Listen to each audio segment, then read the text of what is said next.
It's easy to get frustrated with budgeting when you're using a spreadsheet or software that someone else made up with categories that are not applicable to your life. And when you're required to complete a budget, as you are with the O'Brate Foundation, it can be really tempting to just make up some numbers, slap them into your budget sheet, and upload it. Am I right? It is our hope that you will enjoy personalizing your every dollar budget so much that maintaining it gives you freedom to adapt your spending habits in order to reach your financial goals. While we are going to give you some ideas on line items and grouping your budget categories, we want you to know that this is your budget, reflective of your lifestyle. So the only thing that you can do wrong is just not do it. First, we will tackle creating your monthly income by building your line items. When you first log in to EveryDollar, you will see the monthly income category on top with only one line item. So you will add as many line items as needed to cover all forms of your income. We suggest that you add line items for your monthly paycheck. Now, if you have more than one job and want to know your income for each, then create a line item for each job, or simply lump them all together into one income line.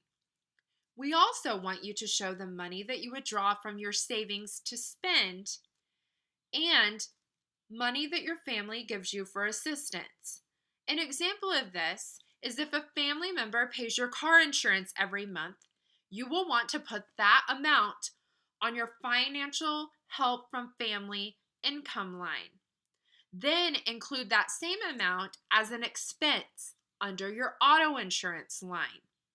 We also suggest that you add an other or miscellaneous income line, as you never know when you might earn extra income for babysitting, get $20 for your birthday, or win the lottery.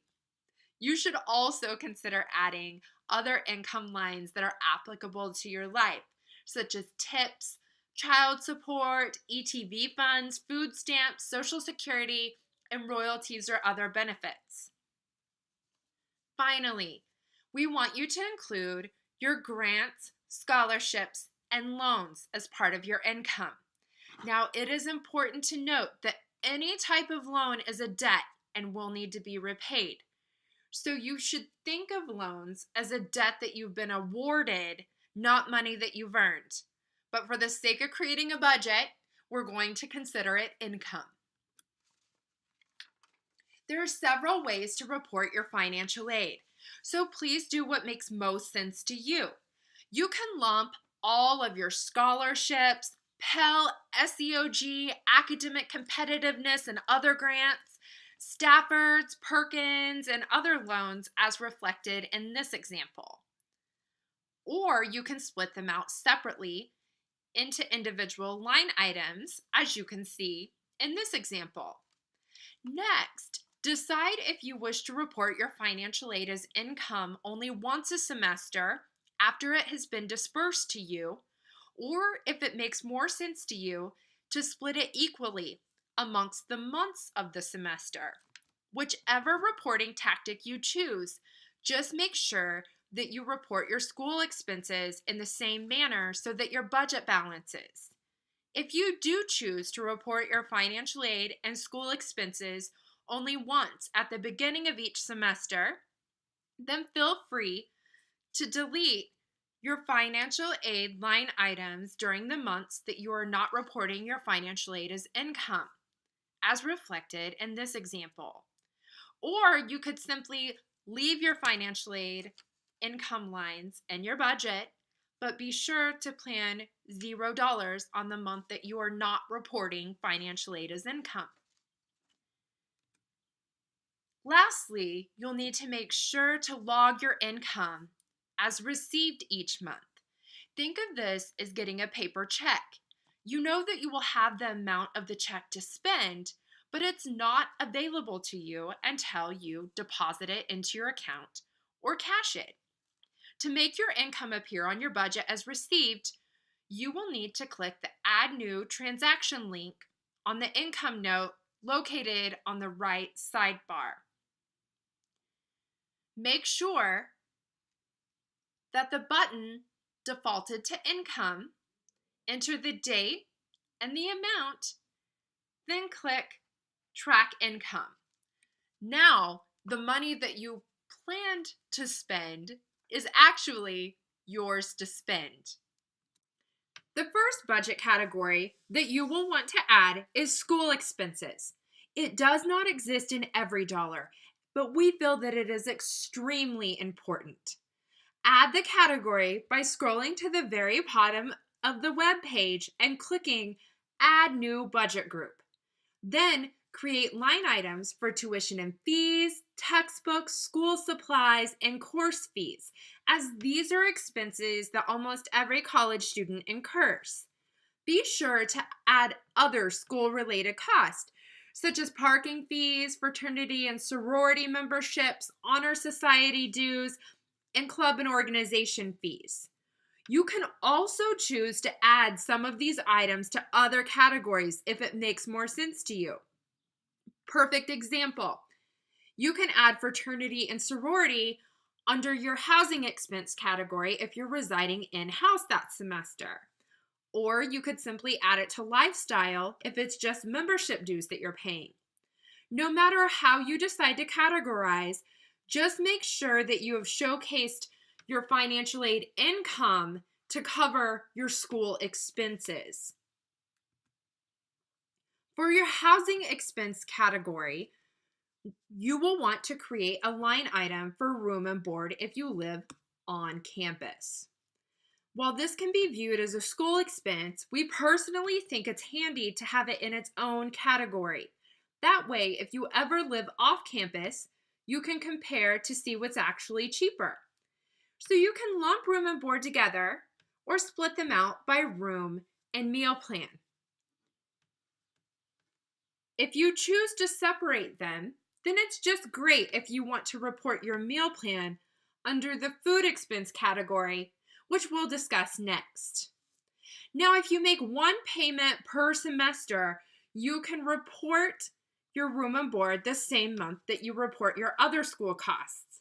Or if you're on a monthly payment plan, you can report your room and board expenses monthly. If you live off campus and pay rent, create a line to reflect that and include line items for utilities and other expenses.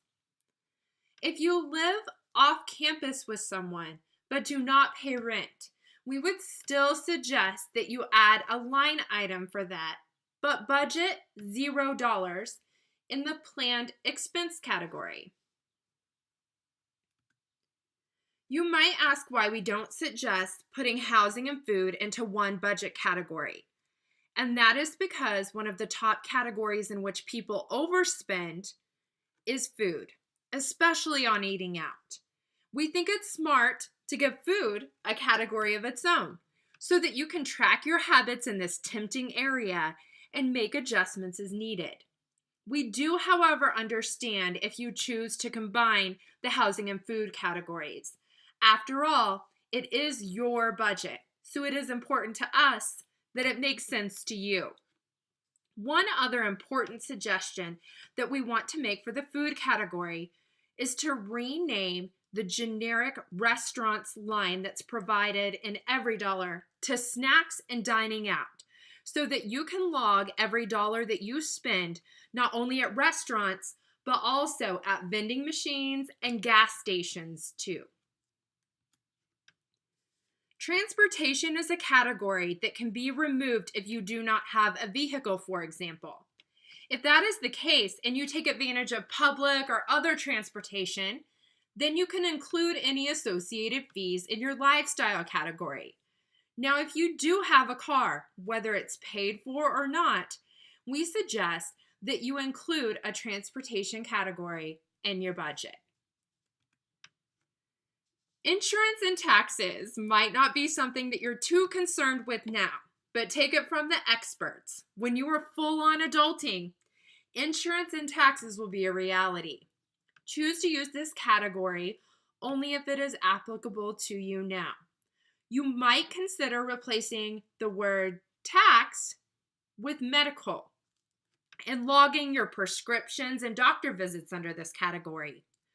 Or if you have nothing other than auto insurance and prescriptions, then you might consider putting prescriptions under lifestyle and auto insurance under your transportation category. Again, categorize according to what makes sense to you.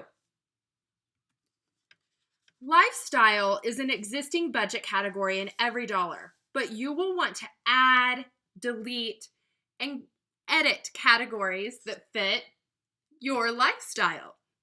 In all seriousness, this budget category can be somewhat of a catch-all, so evaluate it when you finish building it to make sure that you are being intentional with prioritizing your money.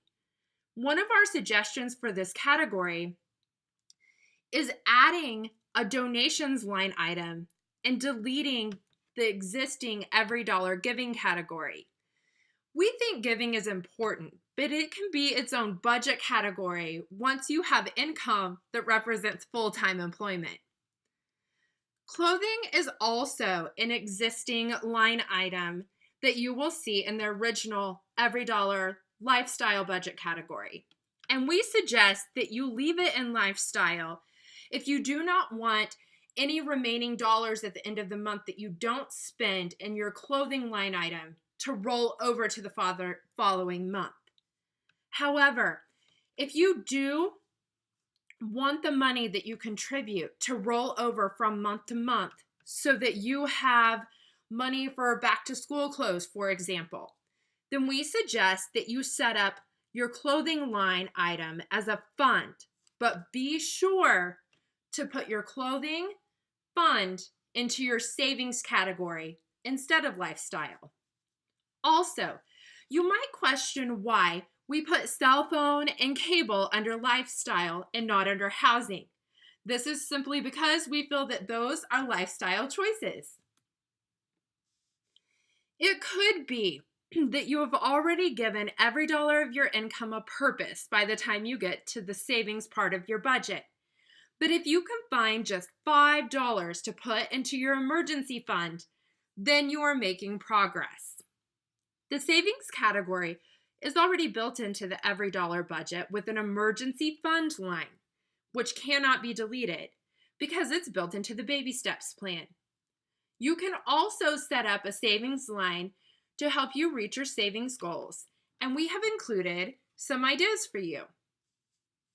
The most important thing to note about the savings category is that if you want the money that you save to roll over from month to month, then you will need to build the line as a fund, which you can learn how to do in our short tips and tricks video.